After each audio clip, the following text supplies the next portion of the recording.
Grandfather, I look at the world out there, the noise, the hustle, the way everyone is running, and I feel like I'm already falling behind. Everyone is building, branding, and climbing. You've seen it all. Did it ever stop feeling like you were playing a part in a play you didn't write? Did you ever feel like you were just a ghost in your own life, moving because everyone else was moving? He turned slowly, his eyes reflecting the soft light. That is the question of a soul just beginning to wake up, child. When I was your age, I thought life was a ladder. I thought if I climbed high enough, I would eventually reach a platform where I could finally sit down, catch my breath, and be me. I thought success was a destination, a place with a view where the wind finally stops blowing. But the tragedy of the ladder is that you are always looking up, never at the ground beneath your feet. You are always one rung away from where you think you need to be. Tell me, do you ever stop to count the rungs you've already climbed? I can't. If I look down, I get dizzy. If I look down, I realize how far I have to fall. And besides, there are a million other people on the ladder. If I stop, someone else steps over me. Isn't that how the world works now? You keep climbing, or you get crushed. Isn't the fear of being nothing stronger than the fear of regret? That is the great lie we feed the youth. We mistake movement for progress. We mistake busyness for purpose. I spent 40 years climbing. I achieved what the world calls success. I had the title, the recognition, the heavy pockets. But lying here, looking at these shelves filled with books I bought to impress people I didn't even like, I realized the truth. My greatest regret wasn't failing to climb. It was failing to notice that I was standing in a beautiful forest the entire time. I was too busy staring at the treetops to see the light hitting the leaves. You are terrified of being nothing. But have you ever considered that being is the only thing that actually matters? That sounds beautiful, but it feels like a luxury. It sounds like something you say when you're already at the end. How do I stop the machine? How do I know if I'm climbing for the right reasons, or if I'm just terrified of the silence that would come if I let go of the ladder? You start by asking the most dangerous question of all.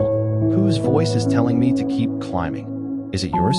Or is it the ghost of a parent, the demand of a society, or the hollow approval of strangers on a screen? When you are on the ladder, you don't hear your own voice. The wind of the climb is too loud. You have to step off, not to quit life, but to start living it. But stepping off feels like suicide. If I stop, I fade away.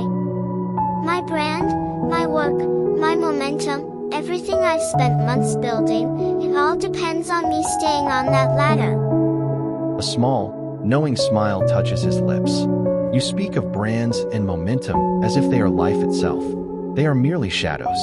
You are worried about fading away, but you are already fading, not because you're stopping, but because you are exhausted. Tell me, in all your climbing, what have you touched? What have you truly tasted? Or have you just been grabbing at cold metal rungs, wondering why your hands are bleeding? She falls silent, looking at her own hands. I haven't really touched anything.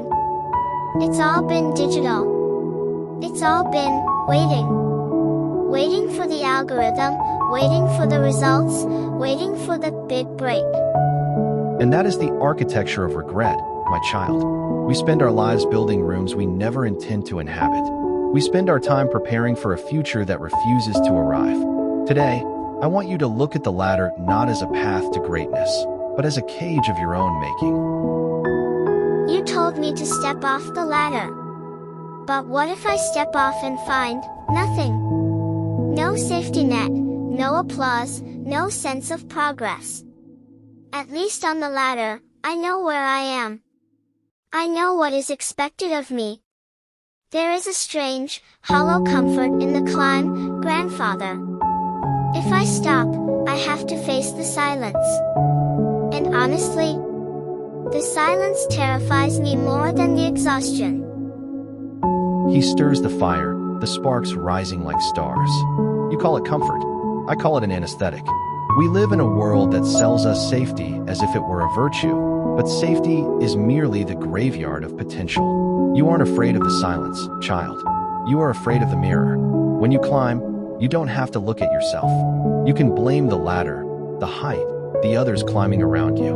But when you step onto the solid ground of your own life, the excuses vanish. You are left with the only person you have been running from, yourself. But looking foolish is a risk I can't afford. My work, my reputation, every post, every video, every action is a gamble on how I am perceived. If I try something truly honest, something raw, and it fails, then I've proven that I'm not as good as I pretended to be. Is it not smarter to keep playing the role? To stay in the comfort zone where I know I can survive? He turns to her, his gaze intense but kind. Let me tell you a secret about being old. The only thing I regret is not being foolish enough. I spent my prime years carefully curating a life that looked perfect to everyone else, but felt like a costume I couldn't wait to take off.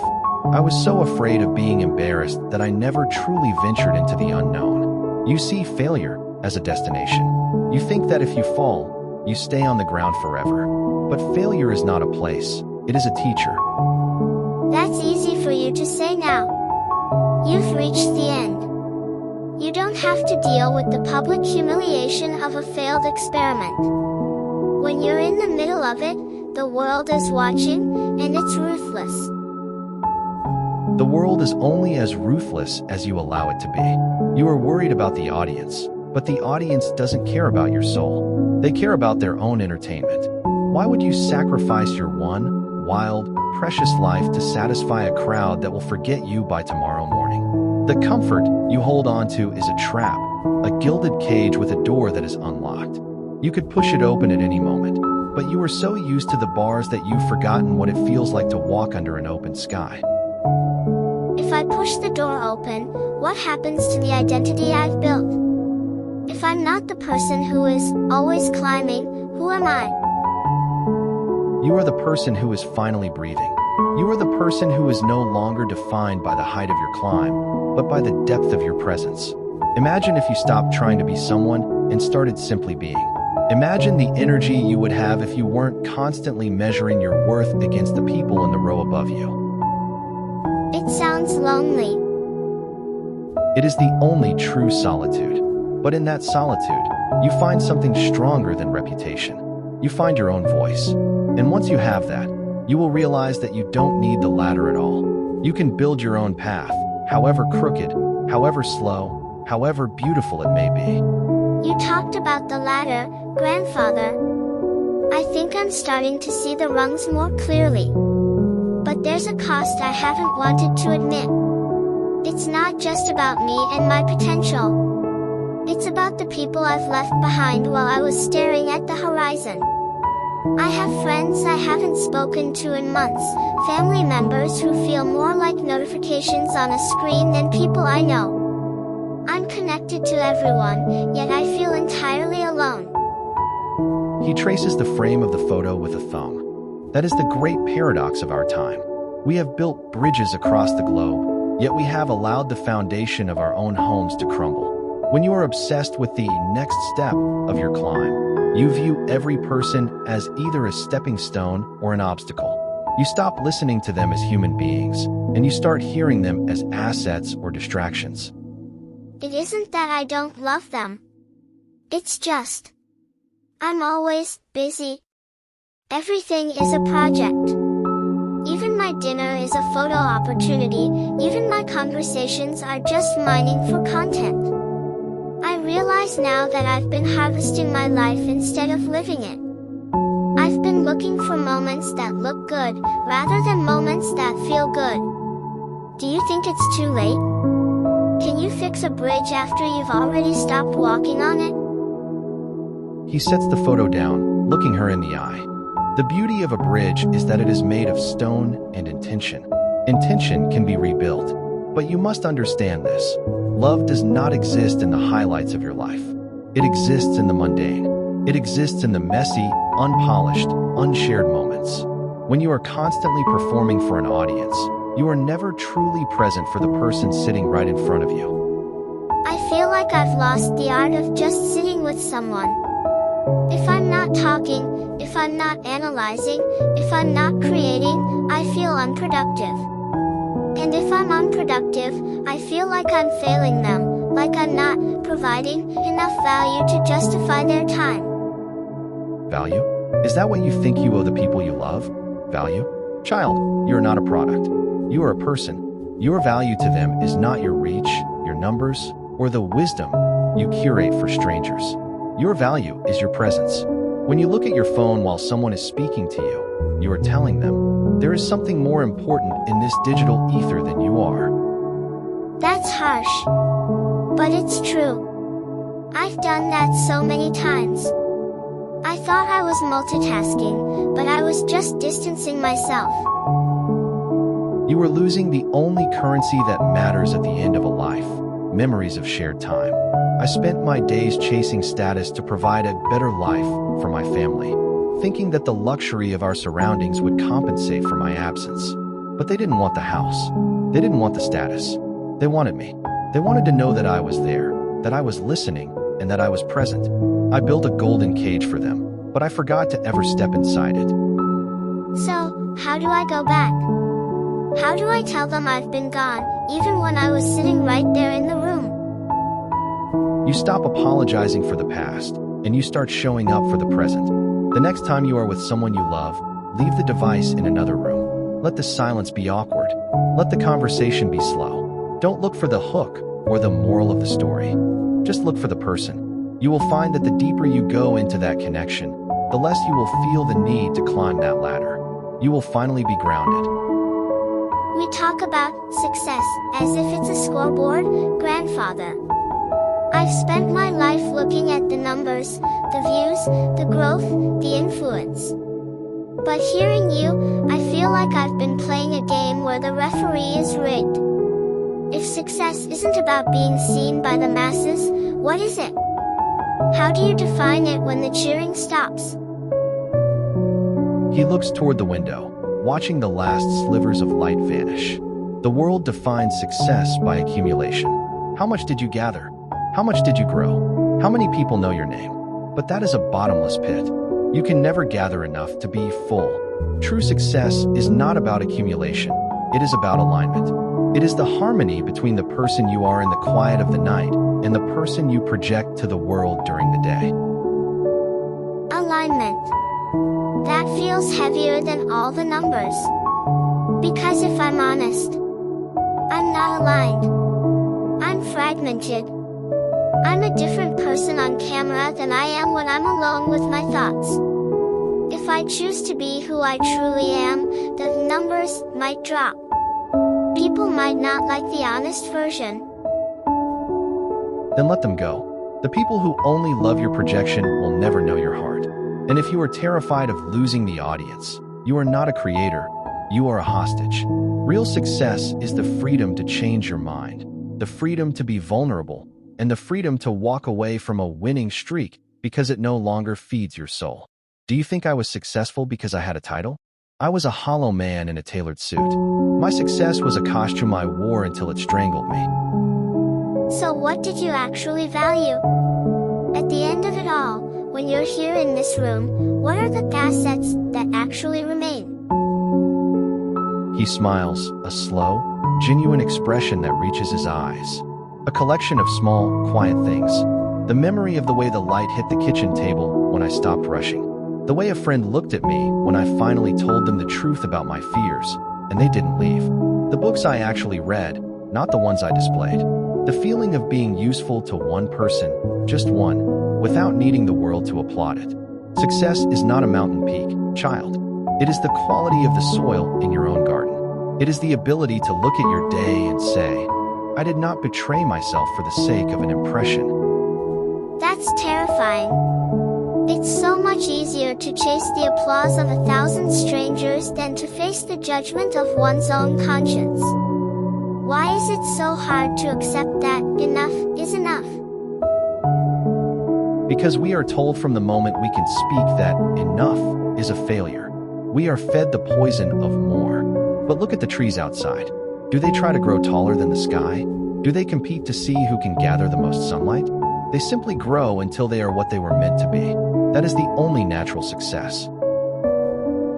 If I start living that way, if I choose alignment over influence, will I lose my way in the world? You will lose the world's way, yes, but you will find your own. And I promise you, when you reach the end of your story, you will not be measuring your legacy by how many people watched your show. You will be measuring it by how many times you were brave enough to be real. I think I understand now. I've been running toward a horizon that keeps moving the further I walk. I've been trying to become something before I've even allowed myself to be.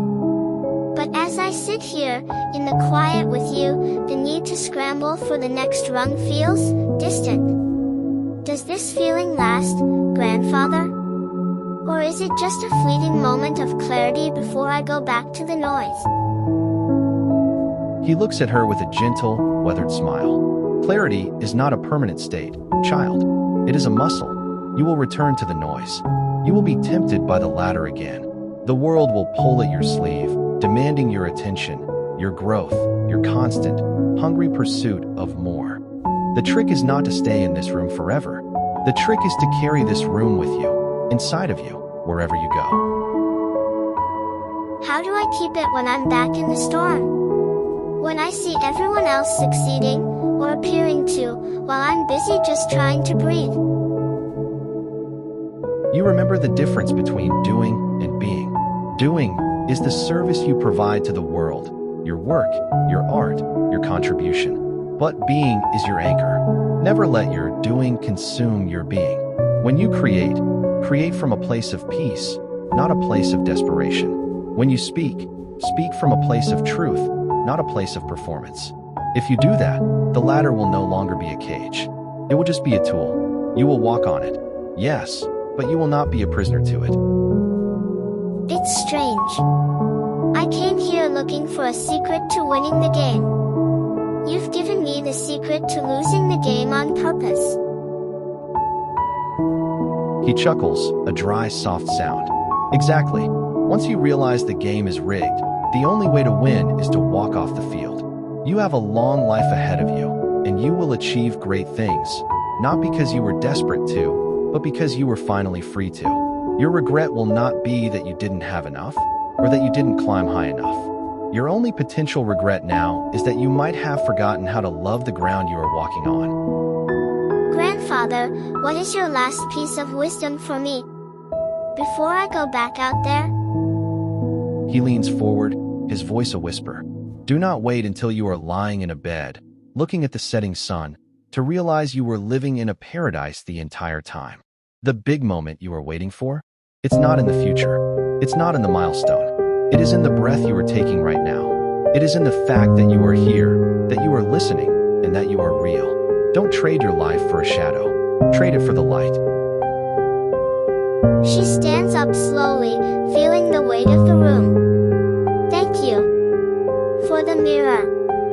For the silence.